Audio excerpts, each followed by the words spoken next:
Ya Mirsa, masih di program Apa Kabar Indonesia Pagi bersama saya Faisal Kreb. Seperti yang sudah tadi saya sampaikan bahwasanya pembicaraan kita akan kita lanjut bersama Bung Opan. Bung Opan, mungkin terkait berkaca dengan dua laga sebelumnya. Kita kalah 1-5 di Basra dan bermain imbang 1-1 di Filipina.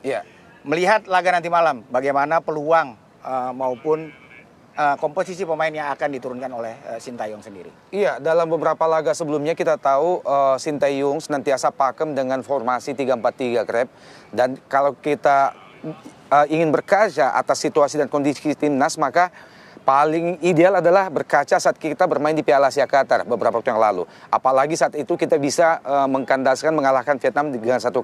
Sekaligus menjadi kemenangan pertama dalam 5 pertandingan terakhir menghadapi mereka. Terakhir kita menang saat menghadapi Vietnam itu kalau tidak salah 2016 yang lalu di Piala AFF. Dan setelah itu kita kalah 2 kali, kemudian hanya draw 2 kali, dan alhamdulillah di Qatar kita bisa menang 1-0. Nah, bercermin dari itu, maka 3-4-3 itu sepertinya menjadi pakem bagi Sintayong. Tinggal bagaimana sekarang Sintayong menyiasati ketiadaan beberapa pemain pilar. Ada 5-6 ya, ditambah Saint Patenama yang juga cedera, praktis 6 pemain pilar kita tidak bisa hadir.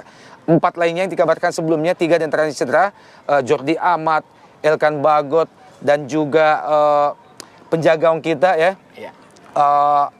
Kemudian juga tidak bisa menurunkan Asnawi Bahar karena akumulasi kartu kuning. Ini tentu menjadi kekurangan bagi kita.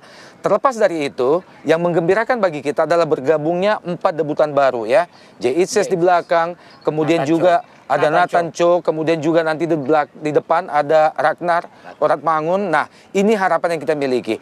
Problemnya adalah mampukah keempat pemain debutan ini menyesuaikan diri langsung shoot up dengan teman-teman mereka hanya dalam beberapa kali latihan. Mereka tidak punya pengalaman sebelumnya bergabung dengan tim ini. Oleh karena itu, harapan kita tentunya Sintayong tidak terlalu gambling dengan langsung menurunkan 4 debutan ini. Ya 1-2 pemain bolehlah ya. Nah, kalau kita berbicara 3-4-3 praktis 3 di belakang. Ketiadaan Elkan Bagot dan juga ketiadaan Jordi Amat mungkin bisa dilapisi oleh Jaitzes ataupun juga Nathan Cho di belakang. Kemudian tetap menempatkan penjaga gawang Nadeo sebagai calon penjaga gawang utama. Kemudian 4 pemain di tengah, hampir yang tidak bisa tergantikan adalah Marcelino Ferdinand dan juga Ivan Jenner. Tinggal bagaimana memikirkan lini kanan yang mungkin juga akan diberikan kepada Yaakob Sayuri. Dan Hapner juga kemungkinan akan diturunkan di posisi gelandang mungkin. Iya, bisa jadi Hapner juga akan di posisi gelandang. Kemudian kalau kita ingin memilih pemain di sisi kiri, sayap kiri, saya kok agak lebih suka jika misalnya itu Rafael Struijk di kiri, kemudian menempatkan salah satu dari striker lokal kita, apakah itu Ramadan Sananta ataupun juga Yaakob Sayuri. Bukan. Hoki Caraka. Caraka. Di sisi tengah, salah satunya Ramadan Sananta. Nah, Yaakob Sayuri di sisi kanan sepertinya tidak tergantikan mengingat permainan cemerlangnya kemarin di Piala Asia Qatar. Oke. Kalau dari Bang Ferry ini, Bang Ferry kalau melihat barisan depan atau lini depan dari skuad tim nasional kita berkaca dari Piala Asia, penyelesaian akhir menjadi PR bagi timnas. Dan Abang sebagai mantan striker Indonesia yang rekornya di Liga Indonesia awet nih selama 22 tahun. Nah itu mungkin gimana Abang melihat barisan lini depan kita yang belum menjadi solusi? Saya melihat pertandingan di Qatar kemarin untuk penyerang-penyerang dari tim Indonesia sendiri sangat kurang agresif di depan gawang, selalu menerima bola selalu hilang dan tidak bisa memanfaatkan sekecil apapun peluang itu, mereka tidak bisa memanfaatkan. Dan di sini juga Sintayong juga harus tahu ya, agar supaya striker ini lebih aktif lagi, lebih banyak bekerja lagi. Ya, bukan tidak hanya diam. Ya, karena kemenangan kita waktu di Qatar itu hanya penalti. Itu penalti juga 50-50 kita lihat gitu ya. Oke, itu. Mudah-mudahan aja malam ini striker-striker kita bisa lebih agresif lagi. Sintayong juga harus bisa banyak melatih pemain-pemain striker kita. Bang, tapi kalau berdasarkan pengalaman Abang, kalau kita menghadapi tim-tim yang selevel gitu kayak Vietnam, Thailand, seolah tim kita agak susah keluar dari tekanan. Menurut pengalaman abang dulu di tim nasional seperti apa bang? Waktu pengalaman saya waktu ketemu tim. Apa yang menjadi problem gitu tim bagi Vietnam. pemain-pemain kita? Masalahnya kita adalah kurang Percaya diri. kurang percaya diri. kurang Karena tenang karena gitu ya. satu Vietnam itu yang saya bilang tadi mereka itu disiplin. Iya, pressingnya Punya luar biasa. determinasi tinggi dan Pressingnya pressing sangat main. bagus ya.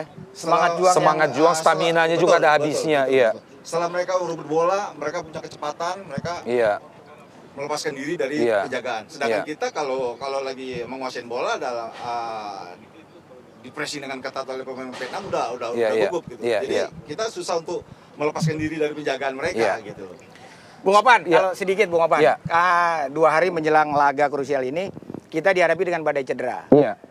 Jordi Amat, Betul. Elkan Bagot, Iya. Sein Patinama, Betul. Yanse Seuri harus Iya. absen. Iya. Dan di lini belakang kemungkinan ada masuknya 2 pemain baru, Jenses dan Nathan Cho. Iya. Nah, ini juga merupakan ujian juga bagi Sintayong di Iya. mana timnas kita butuh chemistry di lini belakang. Iya. Apakah itu mempengaruhi irama dari lini belakang kita untuk membangun serangan ke depan gitu mungkin? Iya, seperti yang saya singgung tadi pasti ya.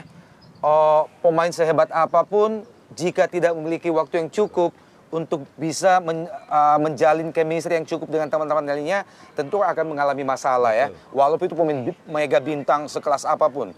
Nah, problem pelik kita saat ini adalah di lini belakang. Malam nanti, selain tentunya seperti yang disebut Bung Ferry tadi, penyelesaian akhir di lini depan kita masih lumayan mandul ya. Jika kita berkaca pada 4 atau 5 laga terakhir. Oleh karena itu, sekali lagi kita koreksi lini belakang. Kita berharap Sintayong tidak terlalu berani untuk gambling, langsung menurunkan lebih dari 1 pemain debutan di lini belakang. Pilihlah salah satunya, apa itu, kalau saya sih memilih Jenses ya. Di lini belakang menggantikan Elkan Bagot ataupun Jordi Amat yang tidak ada. Kemudian tetap menempatkan Rizky Ridho dan juga Justin Hubner di sisi yang lain. Sementara di tengah sepertinya akan lebih bagus jika misalnya Pratama Arhan tetap ditempatkan sebagai wing back kiri. Kemudian ada Marcelo Ferdinand dan Ivan Jenner di tengah, dan kita bisa mencoba Cindy Walsh untuk bisa menutupi ketiadaan dari Asnawi Bahar di sisi wingback kanan. Kemudian kalau kita berbicara dari sisi bagaimana strategi yang selalu diturunkan oleh Sintayong, yang kita khawatirkan Krep adalah kejutan.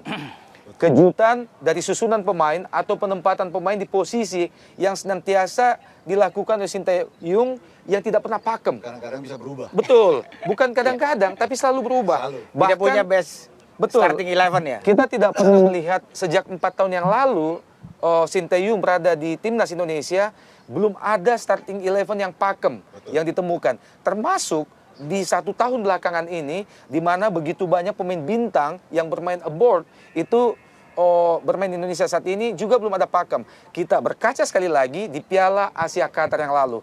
Bagaimana tidak, tiba-tiba Elkan Bagot jadi striker, ya. Kemudian lini belakang juga tidak pernah ada yang pakem. Padahal ini masih menjadi rawan bagi kita. Kita menjadi lumbung gol. Iya, masih menjadi lumbung gol di Piala Asia. Padahal dalam uji coba sebelumnya kita dihajar oleh Irak, kita dihajar oleh Iran, oleh Libya. Nah, sepertinya nggak ada pelajaran di lini belakang. Belum lagi seperti yang disinggung oleh orang yang paling pantas untuk mengkoreksi lini depan kita adalah Bung Ferry, mantan striker timnas Indonesia. Saya setuju. Dan lagi-lagi kejutan di Piala Asia, tiba-tiba menurunkan Hoki Caraka. Padahal pemain lokal yang senantiasa diturunkan di laga-laga sebelumnya adalah Ramadan Sananta. Nah, ini mudah-mudahan menjadi perhatian dari Sintayong bahwa sudah saatnya dengan begitu banyaknya, ada 26 materi pemain yang dibawa kali ini, ada banyak pilihan dan semua bintang, ya. Kalau kita membandingkannya dengan tim-tim dari negara lain di ASEAN, maka wajar tuntutan publik bahwa kali ini kita bertabur mega bintang. Jika kita berkaca pada level ASEAN ya, kita bertabur mega bintang, maka tuntutan satu-satunya di GBK nanti malam adalah kemenangan. Karena kalau kita draw saja, dipastikan apalagi bermain kalah, menekan sejak menit harus awal nggak ada langsung. pilihan. Yang kita hadapin cuma Vietnam kok, bukan Irak. Ya, harus menang. Harus Bung menang. Ferry mungkin prediksi skor nanti malam dengan bermain di hadapan dukungan publik sendiri dan materi yang sangat luar biasa malam nanti. Yang pastinya kalau kita di tuan rumah, dukungan dari penonton itu udah pasti. Iya. Ya, udah pasti buat satu motivasi buat kita. Gitu. Tapi yang selama saya lihat Vietnam kalau main di GBK, mereka tuh selalu menang gitu loh. Ataupun seri gitu loh. Iya. Ya kalau prediksi mungkin skor hanya 1-0 untuk Indonesia. Bung Opan? Ya, masih ada waktu sedikit Oh, ya. iya. Satu lagi. Banyak yang mengatakan bahwa salah satu kelebihan dari timnas Inter Malam adalah bergabungnya 4 pemain debutan itu.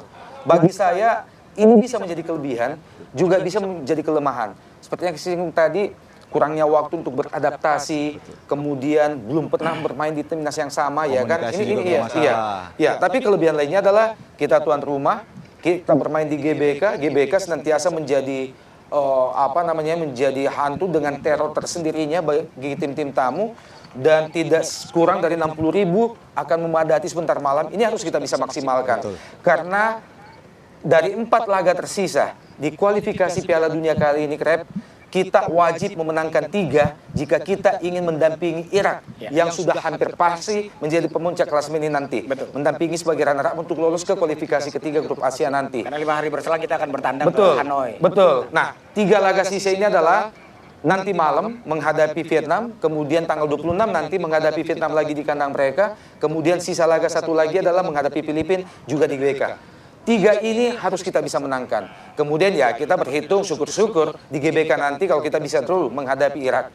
Jika kita terpleset malam nanti, jangankan kalah, terus saja maka semakin berat untuk kita bisa lolos ke kualifikasi ketiga nanti. Bung Opan. Ya. Bung Ferry, terima kasih. Ya, pemirsa, itulah bincang-bincang kita jelang laga Indonesia menghadapi Vietnam malam nanti. Dan semoga dukungan dari publik pecinta sepak bola tanah air yang hadir ke GBK dan doa dari pecinta sepak bola tanah air dapat memberikan semangat untuk menghasilkan hasil yang baik di pertandingan nanti malam. Kita kembali ke studio, Sira dan Vena.